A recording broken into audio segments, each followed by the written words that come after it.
As you might have been able to tell from the title of the episode, this is a conversation I had with BT Newberg of the Dead Ideas podcast, and soon of the History of Sex, about our experiences starting and producing history podcasts.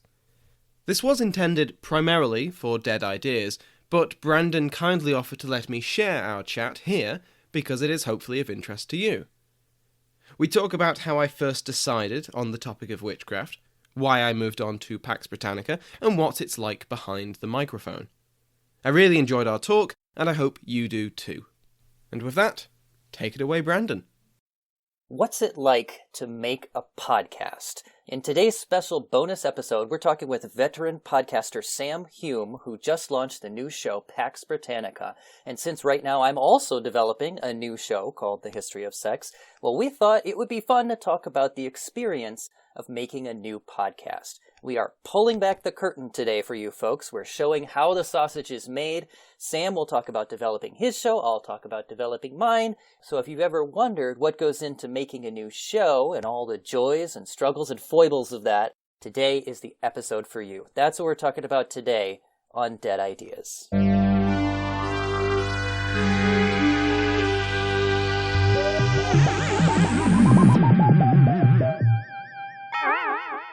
Hey, thanks for listening, everybody. The music we just heard was composed by Rachel Westhoff, my lovely wife, who has never made sausage, will never make sausage, and does not want to know how the sausage is made, damn it. For those of you who do, however, we're going to tell you how the sausage is made today. We're talking about the experience of making a new show. We're going to bring you the highs, the lows, you'll laugh, you'll cry, you'll have some Wiener Schnitzel.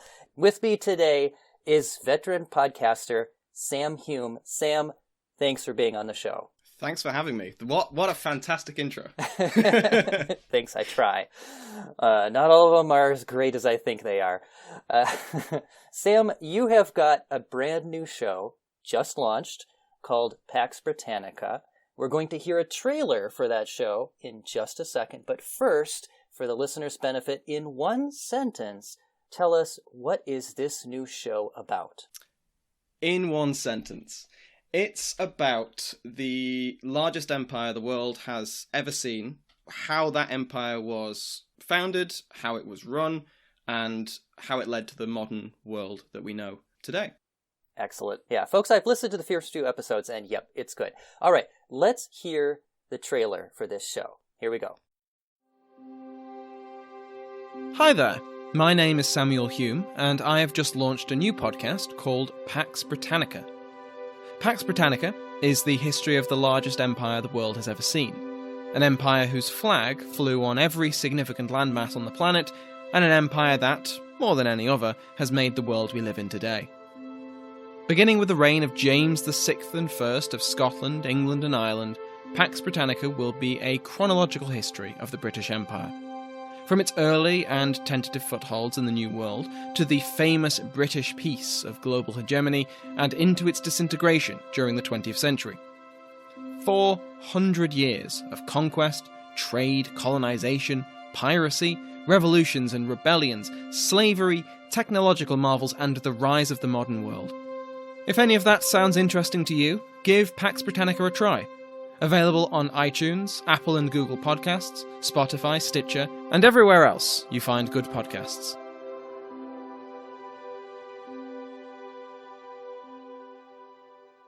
Okay, folks, so definitely check out Pax Britannica, the new show by Sam Hume. Today, let's start off with the whole podcaster experience. So, Pax Britannica is your current love, but you are no podcast virgin. This isn't your first time around the block. You've played the field in terms of podcasting.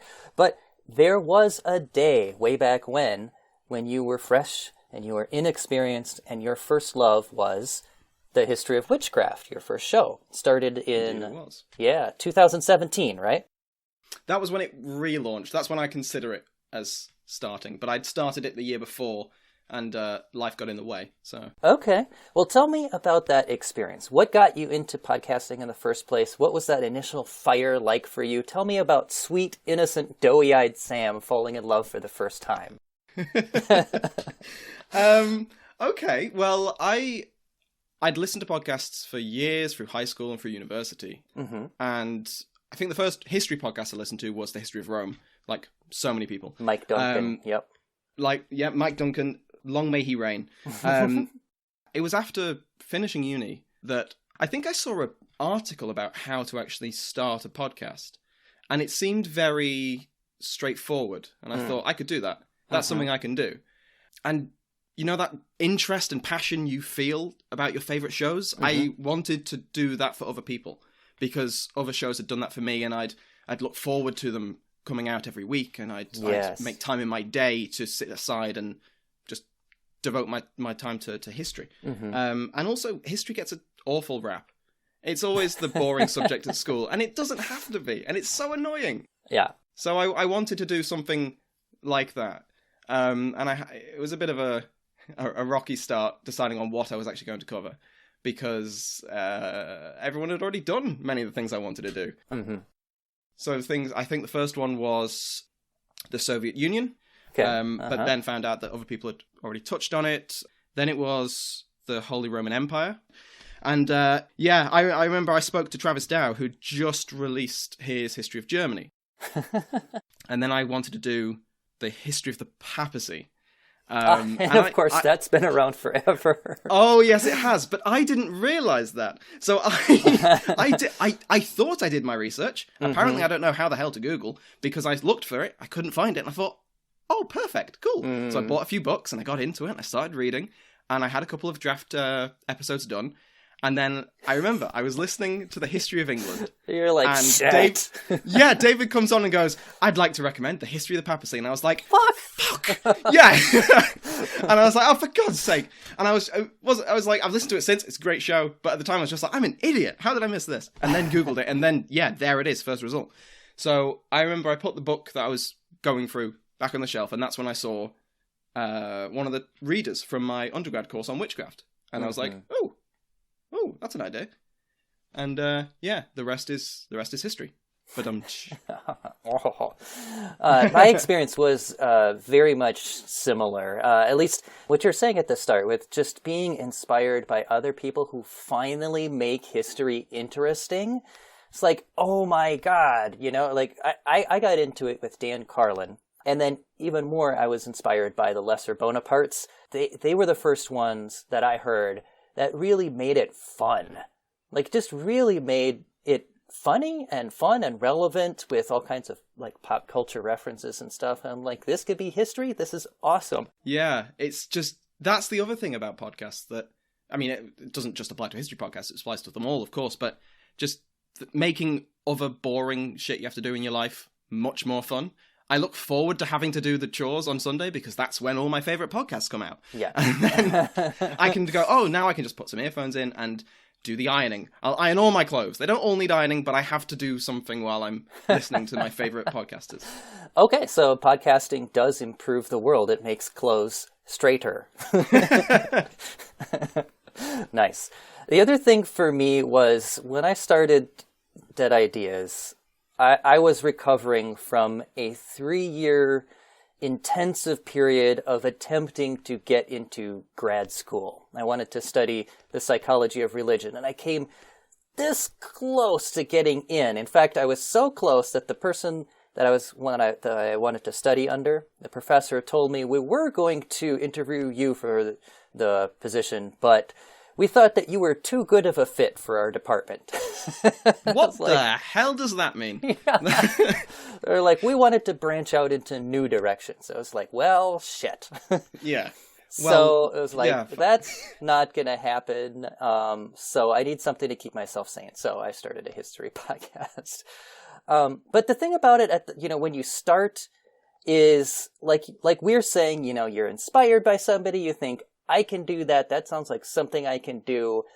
There's not that high of an entry cost, an investment in terms of overhead.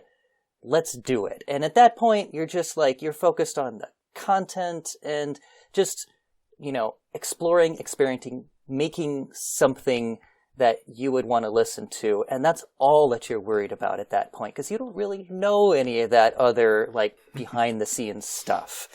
And it was such a sweet and innocent experience for me at that time. Naive would be another good word for it. But just like a pure outpouring of just like geekiness, you know? And I loved that. It was a great first experience of podcasting. It was a lot of fun for me. Just the early days. Just like, oh, people are listening to me. Yeah, that's the mind-blowing thing. I know, you would never think that anybody would actually want to hear you talk about the shit that makes people run away from you when you're at a party. So, however, both of us now have moved on, wrapped up our first shows. In my case, it's like, are you finished but you're not finished? We're keeping the feed alive. It's a little vague and hard to understand. But anyway. It is the same for me. My feed is still going, and there's the hope that, oh yes, I'll get an episode out at some point. Right. But yeah, we'll have to see, won't we? Well, the thing is, you want to keep your feed alive so that you'll have the listeners still around, and so that they'll move on to the next show. And also because I'm still interested in, dead ideas every once in a while. But nevertheless, we've both moved on to new shows as our main focus, right? So, Sam, can you tell us a little bit about why you chose to wrap up your old show, The History of Witchcraft, and start a new one? What motivated that decision? How did you break it to your old podcast? Did you take them to a public place like a coffee shop to give them the easy letdown? And how did you meet your new love? I think I decided I wanted to do a podcast on the British Empire quite a while ago. I think maybe a couple of years ago. Mm-hmm. Because, like I touched on, my life had moved on. I'd started the History of Witchcraft when I was outside of university. By the time I finished it, I'd gone back to university, done a master's in history, then stayed on for a PhD. Mm-hmm. And the PhD is in the British Empire. Well, that's an easy fit, yep. Exactly. But then I had to kind of juggle doing hours and hours of research on the British Empire, and then hours and hours of research on witchcraft, which is... There are connections, sure, but they're not... it's not one-to-one. And I think as I had to knuckle down and the PhD went underway, I had to decide, okay, this isn't feasible long-term. I have to... Eventually, my listeners from History of Witchcraft will know, because my episodes just dropped. It was months between episodes, which is not what I wanted to do for them. Yep. And I felt bad. When I remember at one point I put up a new episode and saw it had been 4 months or something. And I was like, Jesus, what have I done? How did that go? How did that happen? So I think it was mainly that. And also having to justify spending all this time on a podcast is much easier when it's related to your PhD. I mean, it's a couple of centuries out either way, but it's still something I can point to when my supervisors come knocking and going, "You have a chapter due," and I can go, "But I was working on this and it's somewhat relevant. Please let me off." Yeah. And also for you, podcasting, it's a side gig, or is this your day job, or is this, the hobby? It's still a hobby. Yeah, but me too. I think obviously it's mostly what if it really takes off? Then that's always at the back of every podcaster's mind. It's like, oh, maybe I know, right? Yeah. Maybe I'll be able to make a living off this. Yeah. I don't expect that will ever happen, but I think that it's almost, especially with Pax Britannica, it's almost like an extension of my portfolio, kind of. That I can go, okay, if I decide I want to stay in academia, then I can go, okay, well, I have X amount of listeners that download my voice every week. Please give me a job. So I think it's part of my my skills and repertoire, I would say. Sure, it fits on a resume if you're going for a history position, sure. But you always have to explain what a podcast is, because, there's quite a few old fogies going around, and it's just like, so do you know what a podcast is? No. Do you know what a phone is? Oh yes, one of the things on the wall. No, dear, no. Oh God. Nice. Yeah, so for me, the experience of wrapping up the old show, starting to focus on a new one, was really it was a struggle. I always have and still love the content that we have been doing for Dead Ideas. I love doing the research, but it was just becoming such a massive time sink in terms of like the other kinds of work that goes into it. More and more as you go on and you find out, oh, if you really want to, do this right, okay, you have to have this big social media presence, and how are you going to do that? And you have to be networking with the other podcasters, and you have to be, talking to this and that, and you have to be thinking about, like, how are people discovering you when they search in iTunes? Like, are you coming up in any of their searches? That was a big frustration for me with Dead Ideas, because nobody's typing Dead Ideas into their podcast unless they already know my podcast. You know what I mean? I feel the pain. I used Latin in my title. Why the hell did I do that?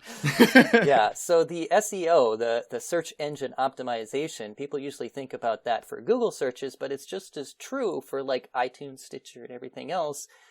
And I'm a little jealous of people who kind of stumbled into shows on Vikings or Rome or something, where people are just discovering them left and right because they're looking for shows about that, and like, oh wow, I got like how many thousands of episodes this month or downloads this month, and it's because they just happen to be sitting on the right territory.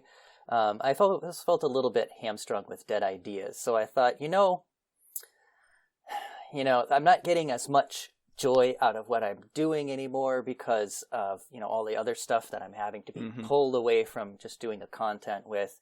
So let's look at what gives me the most joy and what will actually help me to be discovered by people. And what I enjoyed the most about making Dead Ideas is when we would be looking at a culture and then we'd do a special episode just on like women's roles or something, because women get such poor representation in history, right? So I liked the women's things, the gender things, and I thought, if people are probably looking for shows about sex, so let's do a show called The History of Sex, and that'll be really fun and interesting. And so I thought, this could work.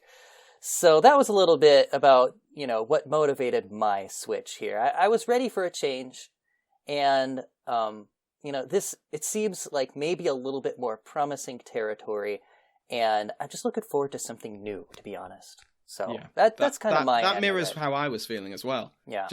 I loved it. Loved the history of witchcraft, but I was definitely feeling I'm ready to move on. You just get that moment. Yep. So, Sam, as you were developing your new show, Pax Britannica, what are some of the things that were on your mind during that process? Before you launched, as you were coming up with the idea, as you're developing the idea, deciding your format, how things are going to go, what were the thoughts, what were the concerns, what were the feelings that were floating about as it was beginning to take shape? What excited you? What scared you? Tell me a little bit about that. Good question. I think I was excited because I could see it would be nice. It's a little bit boring, but it would be nice not to have to split my research time so vastly. That was something I was looking forward to. I was also looking forward to doing a narrative, because I wanted to do a narrative, and that's why witchcraft wasn't my first choice, and I went through all these other hoops to try and get a narrative going. But it was also I think that the British Empire is much more interesting with a lot more people. So I was looking at it from that point of view as well, as that I'm hopefully aiming up. But in terms of what I was scared about was exactly that. If it becomes more popular, I'm more likely to bump heads with the people who are incredibly passionate about the British Empire, either for or against it. I haven't had that yet, which is quite good, but I have had other podcasters say I'm insane. I've had my colleagues say, "Are you kidding?" And it's definitely there. And one day I will undoubtedly put my foot in it somehow. But that being a concern, it's absolutely guided my steps with the launch and making When they said, "Are you insane?" were they meaning are you insane? People are gonna jump down your throat for everything you say about the British Empire, or what did they mean by "were you insane"? It tends to be a bit of both. It was either, yes, people are going to... They can't really think of a more controversial topic, at least in the Western world, than the British Empire. It lasted for 4 centuries, depending on how you measure that, and it's done lots of things.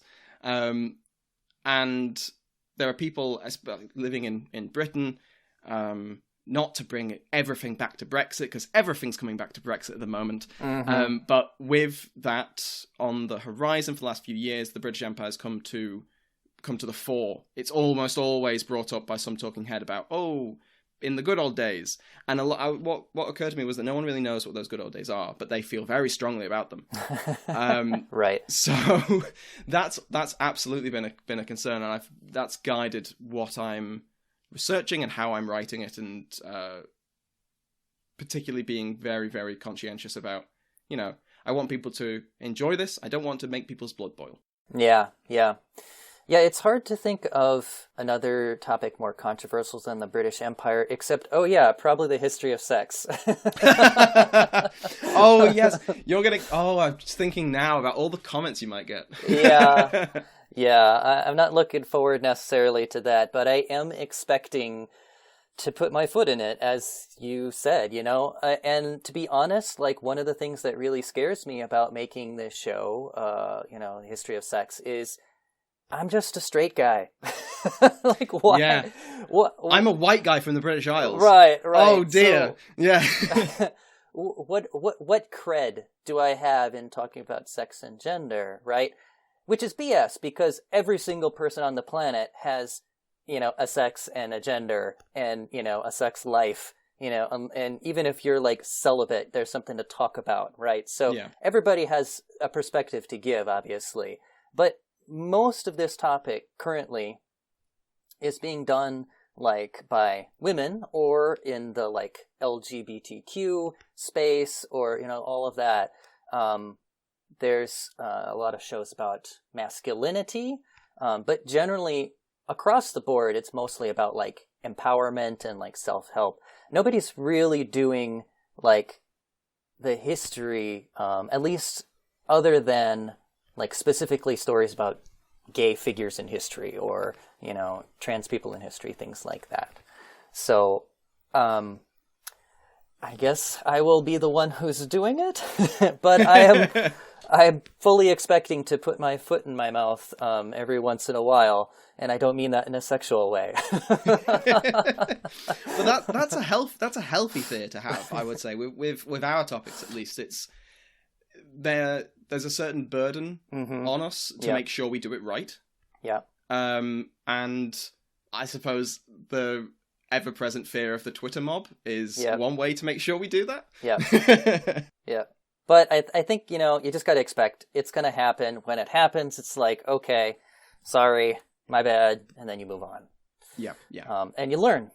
And that's also something that I'm really looking forward to is I want to have a lot of different guests on the show that have a lot of different backgrounds in terms of like their orientations and, the experiences that they're coming from. And I expect to be educated by a lot of them, I'm going to be schooled by the people I bring on the show. So, that's part of it.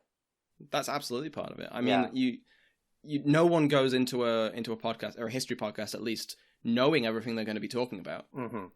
Yeah. And I mean, that applies whether it's dead ideas or witchcraft or the British Empire or sex. Mm-hmm. Yeah. So my next question for you, Sam, how has starting this new show been a different experience for you compared to back when you were starting your first show on the history of witchcraft? What do you know now that you wish you knew then? Or possibly, conversely, maybe what do you wish you didn't know now? Like, what's the the bliss of ignorance that you wish you still had, but you just don't?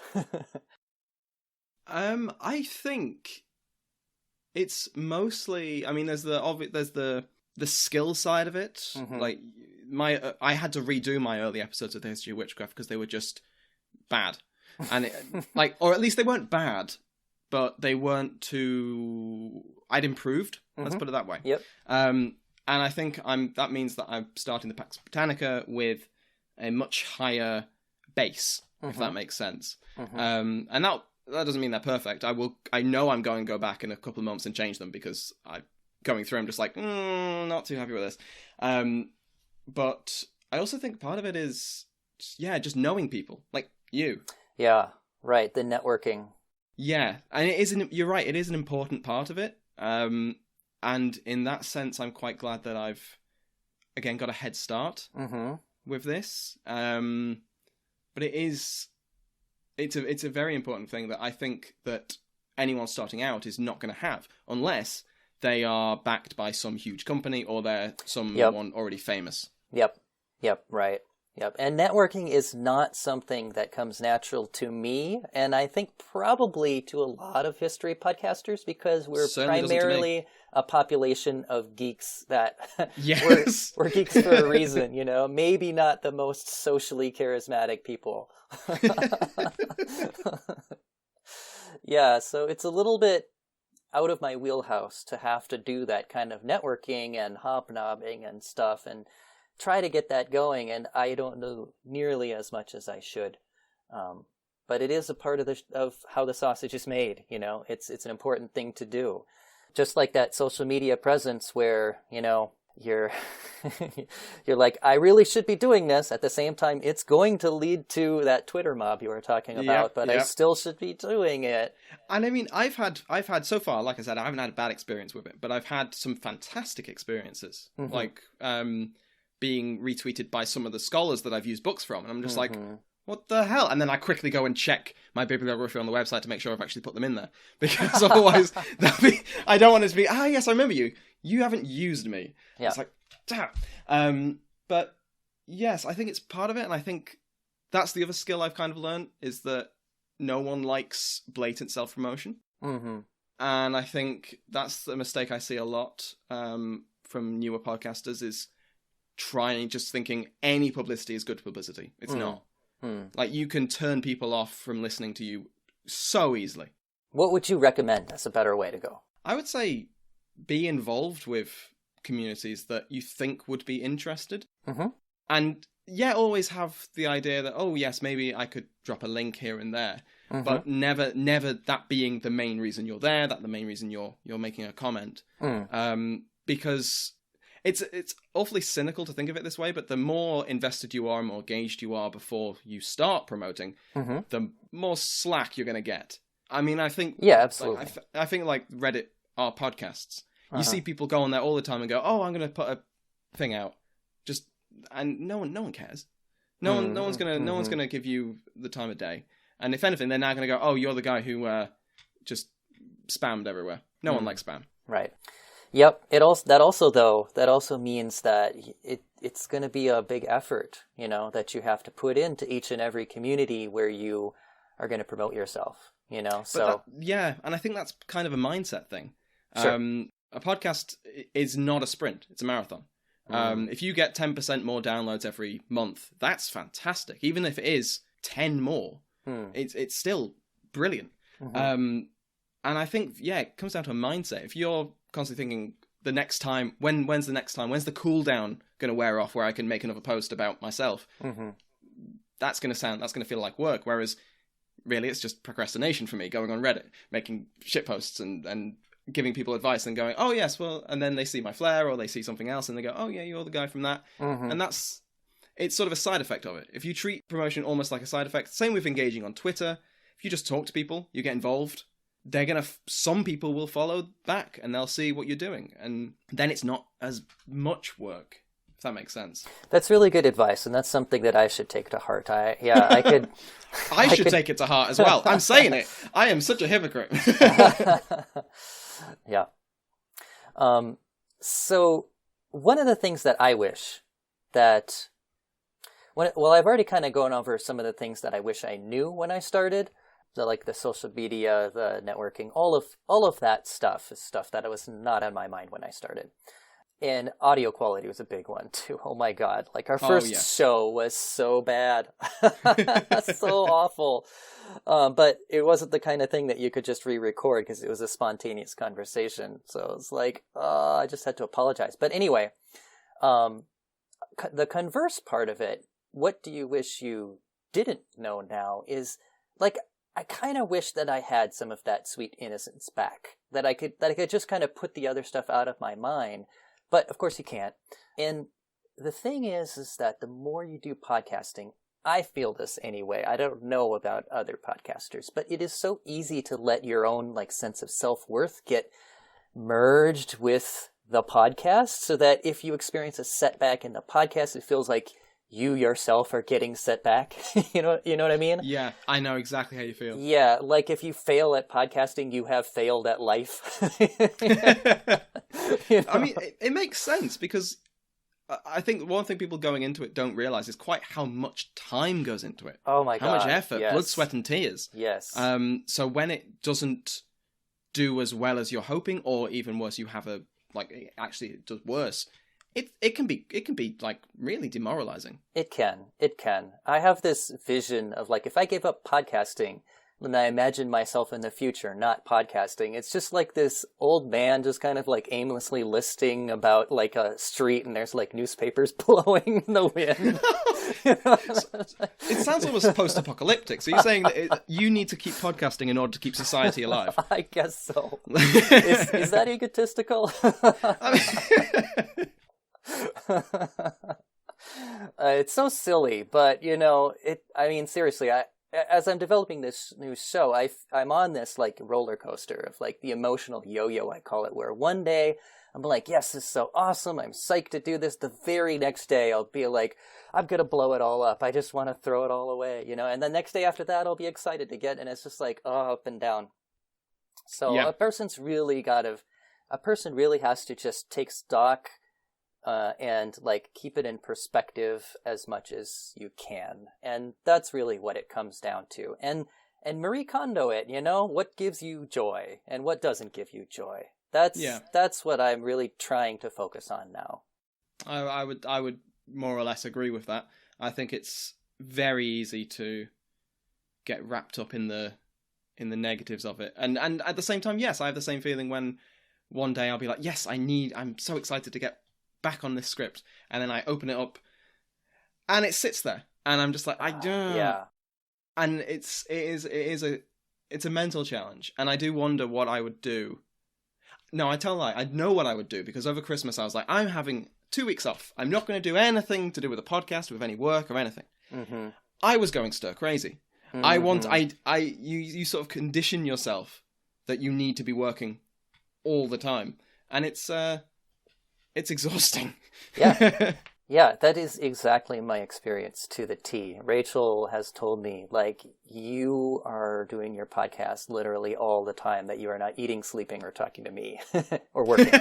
And I'm like, yeah, but that's what I want to do. Yeah. But then the next day I'm like, Rachel, I want to blow it up. That's the thing, is you should treat it as a hobby as long as you can. Yeah. And I mean, for most people, just by the statistics, for most people, it will only ever be a hobby. Yeah, it's kind of like it's still a hobby for me. Yeah, it's like being in a band. You can get sign on a record label. You can make it big, but most people will always just be in their garage band. And if you're okay with that, great. But that's kind of the space that you're working with. You might make it, but as long as you just focus on the actual passion of the art form, just like a musician should, then you'll pretty much be okay. Absolutely. I think it depends on how you measure success. I think the people who will immediately be demoralized are those who measure their success by, I want to be the next Dan Carlin, Mike Duncan, Joe Rogan or something. Right. And that just doesn't happen. You should podcast for the joy of it, like you say. Yeah. So that is actually a good transition to my last question for today, which is, last but not least, Sam, do you have any advice for new podcasters out there, either brand new ones falling in love for the first time, or experienced podcasters getting over a tough breakup?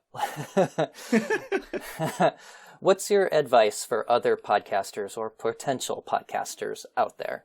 I would say, if you're looking to go into it, or you've just started it, or you're far along, keep the joy of it in view. Do it for the fact you want to do it. But if you're going to do it well. Yeah. I think a lot of people like we touched on, don't quite grasp how much goes into it. And I think most listeners don't realize quite how much goes into it. Yeah. Which is why you see such controversy whenever people start putting stuff behind paywalls. Mm-hmm. And they go, why can I not access it? It's because it takes 20 hours to make this thing. Yeah. And someone needs to eat. Yeah. So, you know, I think if you're going to do it right and do it well, especially with history. Because I abhor bad history. And I'm not saying that there's lots of podcasts that do bad history, but I would say that there's too many that do. Right. Yeah. And I think it's, for a lot of people, your podcast, not yours, but the general you, is the only information they're going to get on this strange, bizarre topic. It's your responsibility to do it right. But at the same time, yeah, it's kind of weird advice. Enjoy it, but make sure you work hard. Put your heart and soul into it and make sure it's right, but still enjoy it.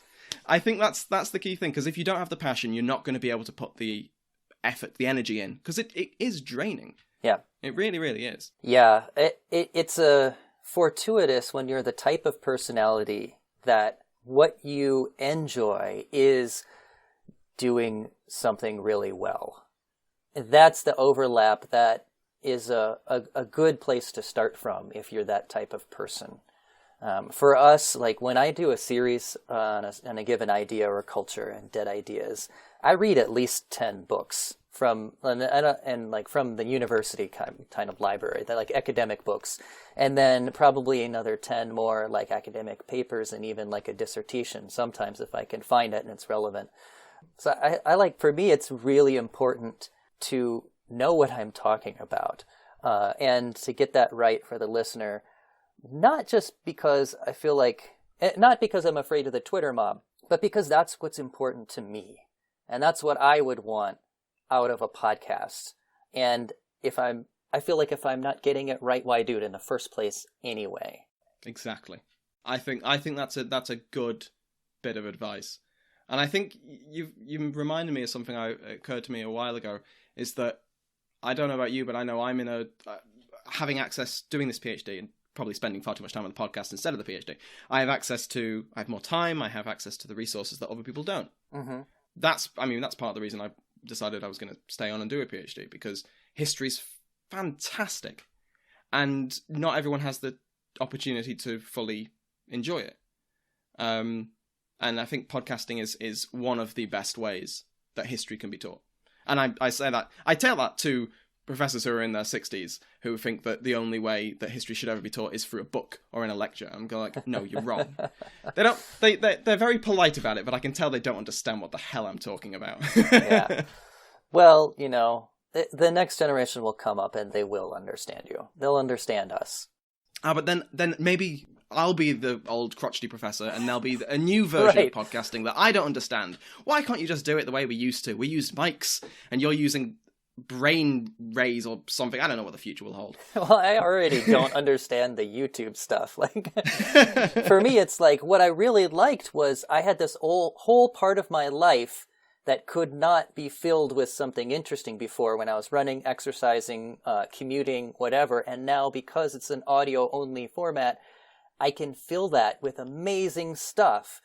So why would I go to video where I have to sit there and watch it from beginning to end, you know? And it's like, yeah. But, you know, the next generation is already like, no, all we care about is YouTube. I mean, I watch a lot of YouTube, but at the same time, I think podcasts have ruined me, because I can't, unless it's something really, really good that I need to focus on, I can't just watch a video. I can't just watch a TV show. I've got to be doing something else, because that's what I've been conditioned to do from listening to podcasts every day of my life for the last 10 years. Yep. Well, I think that's a good place to end it. So, listeners, every space there is, get into history. Video, audio, whatever it is for you. But as for us, we will be making podcasts for you. So that's it for today, folks. Sam, thank you for being on the show. Thank you for having me. Absolutely. It's been a great chat. And if we can work it out somehow, we'll have you back on the show, or even on the new show somehow. Folks, remember to check out Sam's new show, Pax Britannica. Rate and review it on iTunes because it really helps out any show, new or old, but especially new ones. So please check it out, rate and review it on iTunes. Meanwhile, subscribe and stay subscribed to our Dead Ideas feed. We'll have occasional new releases just like this one coming out. In fact, we've got another Dead Idea from guest host Neil Eckhart of the War and Conquest podcast in the pipeline right now for you, so stay tuned for that. And as we develop our new show, The History of Sex, this feed is where you are going to hear about it. We don't know exactly when the new show will launch because we're taking the time to do it right. Maybe a year, it may be 6 months, it may be a year and 6 months. We don't quite know, but it'll be worth the wait. You can also support the development of our new show on Patreon. We just have one Patreon account for both shows, so go to www.patreon.com/Dead Ideas Pod to support them both. $5 a month gets you a portrait drawn in the time period and culture of your choosing. I will draw you, in the spirit of Sam's show, as a Dutch East India Company cutthroat, or maybe somebody in like a white periwinkle wig, or whatever you want. I'll make you look awesome, I promise. All right, folks, we'll see you next time. I'm BT Newberg, and this is Dead Ideas. Boo, boo, boo, boo, boo. I love that music, by the way. Thank you so much. It's so good. It's so perfect. My wife is really an artist. Like, I felt like I was an artist until I met her. Yeah, no, she's great.